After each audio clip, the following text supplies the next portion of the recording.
The Second World War ended 3/4 of a century ago. The number of those who experience the conflict and are able to talk about it dwindles every year. Yet warfare, and the way we remember it, has the potential to create powerful stories about people and about nations, casting a long shadow. I was born in 1960. It was 15 years after the war ended, so in relative terms, I was born quite soon after the war, in many ways. The collective memory of sacrifice and loss was not far below the surface when Gethin Russell-Jones was growing up in South Wales. It was an era of war films and war comics, and the question of what you did in the war, or what your father did, was still potent. Gethin's answer to that question, and his attitude towards it, wasn't the same as most boys his age. I was about 13. It was a physics lesson. This guy, Mark, was with me. And somehow or another, the conversation came round to our fathers. And his dad, I can't remember what his dad did, but he had a proper job. You know, he was worked in the fire service or something like that. And of course, my dad was a minister. And so he got really quite accusatorial about this. Well, what does your father do? And I tried to explain to him, as far as I knew, what ministers did.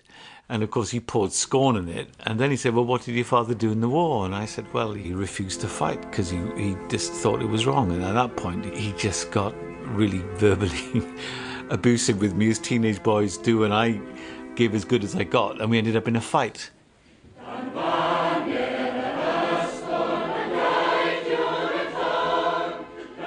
Fighting about pacifism.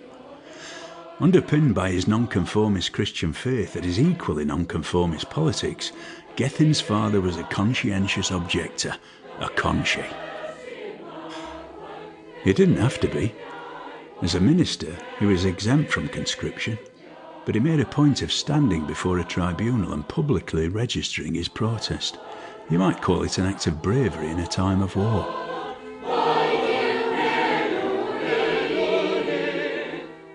A lot of men and women, even though they registered as conscientious objectors, quite a few of them ended up as medical orderlies or ambulance drivers. But he took the view that to do anything would be complicit. I'm not doing anything. I'm not involved in this war. It's not my war. I refuse to serve it in any way. There's a paradox about wartime messages. There are the public slogans that guided our actions and kept the war effort going. But there are also things that nobody talked about. While his father was resolute in his rejection of any direct involvement in the war, Gethin's mother spent her war years as a codebreaker at Bletchley Park. Top secret work.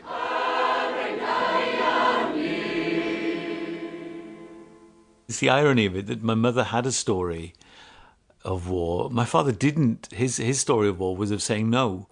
He didn't actually have a great deal to say about it, but nevertheless did say quite a lot. There was a sermon at hand, of the iniquity of war, the evil of war, and his view on the state and government and all the rest of it. And my mother did have a great deal to say, but felt she couldn't because of the Official Secrets Act. And they came at it from very different perspectives, one happy to get involved and the other not. So this is a non-story, in a sense. A story of determined refusal. But one which says something about the complications of war and challenges our ideas about bravery and personal duty.